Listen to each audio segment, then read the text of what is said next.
মাঘ বাৰিষাৰ বানৰ তাণ্ডৱ সাময়িকভাৱে কমিল। বানৰ পিছত এতিয়া ঠায়ে ঠায়ে খহনীয়াৰ কালৰূপ। গাহ গৈছে ঘৰবাৰী, কৃষিভূমি, পথ, শিক্ষানুষ্ঠান।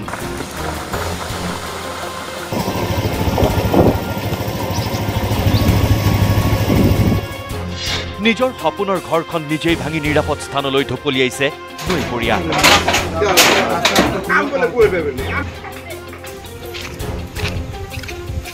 প্ৰথমে আহিছোঁ বঙাইগাঁও জিলাৰ টেণ্টনপুৰলৈ। আই নদীৰ কাল খহনীয়াই নিদ্ৰা হৰিছে নৈপৰীয়াৰ। বিগত 6টা দিনত গৃহহীন হৈছে 30-40টাকৈ পৰিয়াল। আই নদীৰ খহনীয়াই উচন কৰিছে হাজাৰ হাজাৰ বিঘা কৃষিভূমি, গ্ৰাস কৰিছে গাঁওখনৰ ৰাস্তা ঘাট, শিক্ষানুষ্ঠান।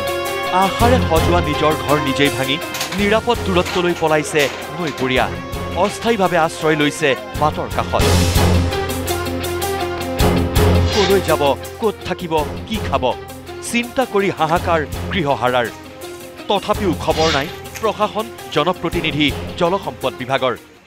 এসপ্তাহৰ পৰা 30ৰ পৰা 40 ঘৰ মানুহ গৃহহীন হৈছে। গৃহহীন হোৱাৰ পিছত ৰাস্তাত জুপুৰি বান্ধি থাকিব লগা হৈছে আৰু হাজাৰ হাজাৰ বিঘা খেতি মাটি নদীৰ কবলত পৰিছে। নদীয়ে ভাঙি আছে, এতিয়ালৈকে ভাঙি আছে। এতিয়া আমাৰ স্থানীয় বিধায়ক আজিলৈকে আহি পোৱা নাই জাগাত, ৰাস্তাৰ পৰা ঘূৰি গৈছে।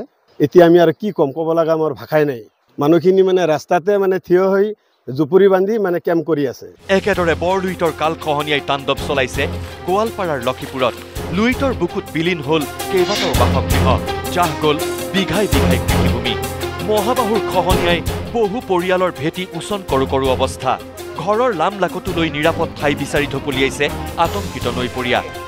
অভিযোগ, জলসম্পদ বিভাগৰ বিষয়া ঠিকাদাৰৰ কাণ্ডজ্ঞানহীনতাৰ ফল ভুগিছে ৰাইজে। বানৰ পূৰ্বেই জিঅ' বেগ আঁচনিৰ কাম সম্পূৰ্ণ কৰা হ'লে এনে অৱস্থা নহলহেঁতেন বুলি ক্ষোভ উজাৰিলে আতংকিত নৈপৰীয়াই।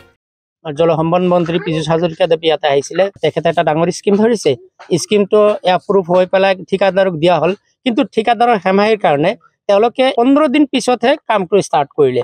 কামটো ষ্টাৰ্ট কৰাৰ 7 দিনৰ ভিতৰতে বানপানী আহি গ'ল। গতিকে তেওঁলোকে কামখিনি কৰিব নোৱাৰিলে।